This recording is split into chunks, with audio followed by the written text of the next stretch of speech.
And now it's time for a tiny bite of knowledge.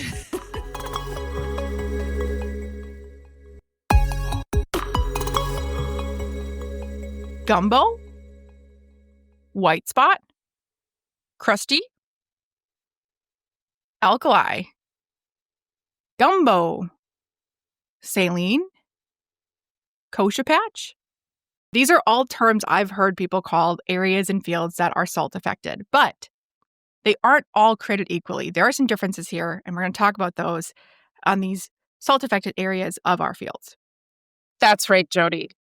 There are three major types of salt-affected soils that we can really talk about and think about.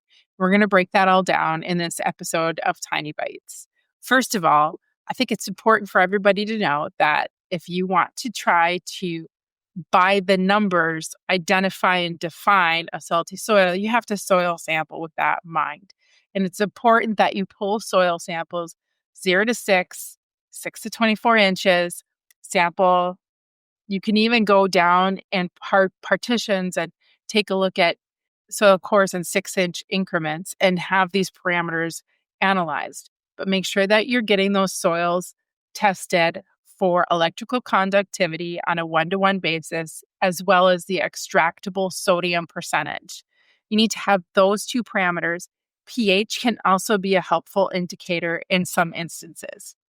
Getting these soil test numbers are crucial for diagnosing and determining what's actually going on and what the best plan of attack for management is going to be. That's right. And just backing up a little bit, there are three major types of salt-affected soils. There are saline soils, sodic soils, and saline-sodic soils. We also have another category that we'll lump into there that we can call normal. In other words, a non-salt affected soil. So let's just break that down. What is a normal soil? Yeah, so just using like routine soil test data numbers. So a routine soil test back that's got EC, it's got percent sodium. What you're going to look for is it's going to be considered a normal soil if the EC levels are less than 1 and the percent sodium number is less than 5%. We start to move into that saline category once we get ECs over 1, and then a sodium percentage less than 5%. And then on the sodic side, we're looking at soils that have an EC less than 1, a percent sodium number greater than 5. And then we have the third category, which is a combination of both, when we have both high salts or ECs over 1 and high percent sodiums with percent sodiums of 5 or greater.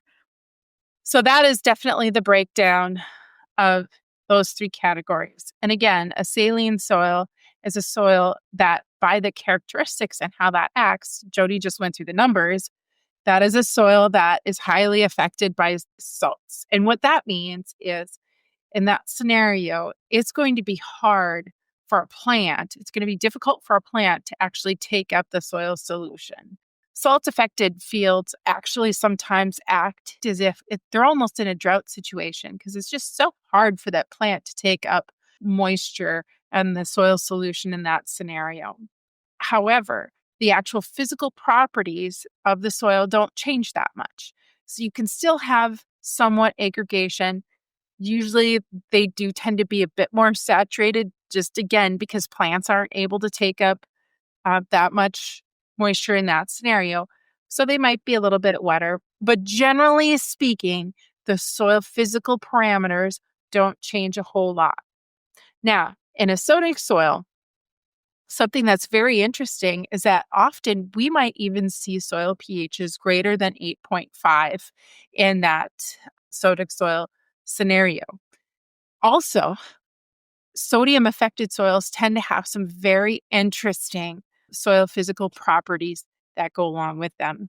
Sodic-affected soil has what's called clay dispersion occurring in the soil. What that means is that the individual clay particles actually disperse or break away from the main aggregate. Now, clay particles are actually really small. You can only see clay particles with a micron microscope. So they're very tiny. So when you have those actually dispersing and breaking away from the main aggregate, the soil solution tends to look very cloudy. And what happens then is that when that soil dries out, after those clay particles have dispersed, those clay particles will collapse on top of each other without aggregating or flocculating back together again. And then all of the pore space becomes clogged in that soil and water is not able to infiltrate through. So in this instance, that sodic affected soil, after it dries out again like that, actually almost becomes as hard as concrete. And it's very indicative sometimes when you see that soil, that sodium affected soil out there. The whole field might be dry for a long time, but that one place that had that change in the physical properties of the soil, there might just be a little bit of water sitting there because it absolutely cannot infiltrate through.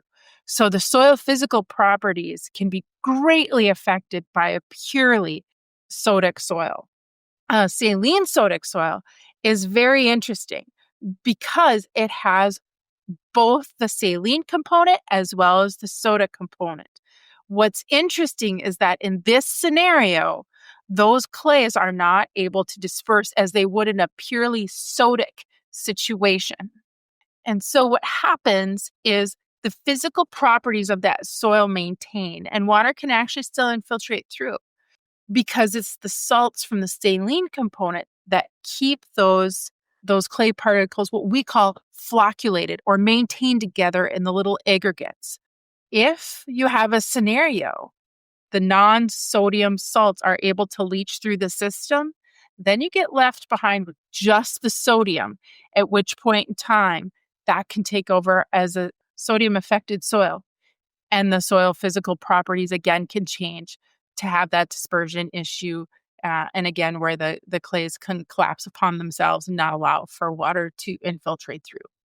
That is such a great way to describe that third category, the saline-sodic. It took a long time for me to wrap my head around that concept that when you have both salinity and sodicity, you might only see the salinity showing itself. But yeah, if you leach away all of that groundwater that has those salts in it, those salts kind of buffer and help that dispersion to not be there. And that's why it's so important to get your soil tested so that you don't end up, putting tile in place, leaching those salts that are helping to flocculate or keep that sodic soil together, leaching those away and just having the sodicity left behind. So it's so important to have those numbers to help you figure out, what order can I do? How can I address the situation and avoid ending up with just a sodic soil in the end, which is very hard to manage. Okay, what we think of as the three major types of salts-affected soil are going to be our saline soils, our sodic soils, and our saline-sodic soils. Again, saline, that's going to be high ECs and not a high percentage of sodium. Sodic soils, high percentage of sodium, but not a high EC. And then, of course, our saline-sodics, which are a mix of both. So if you think you've got one of these areas, go out, take a soil sample, like Sarah said, 0 to 6. It's even helpful to do 0 to 6, 6 to 12, 12 to 18 to figure out where these levels are. Well, with that, I don't have a lot more to say about salts. Maybe it's time for us to disperse.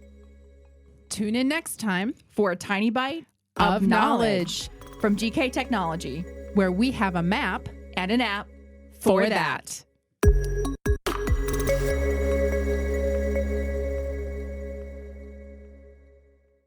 Let the geeks at GK Technology help you with your agricultural data.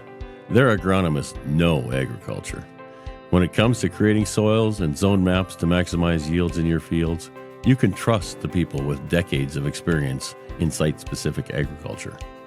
Everyone at GK Technology has a background in agriculture, so they know what makes a farm run, and they speak your language. The geeks at GK Technology have a map and an app for that.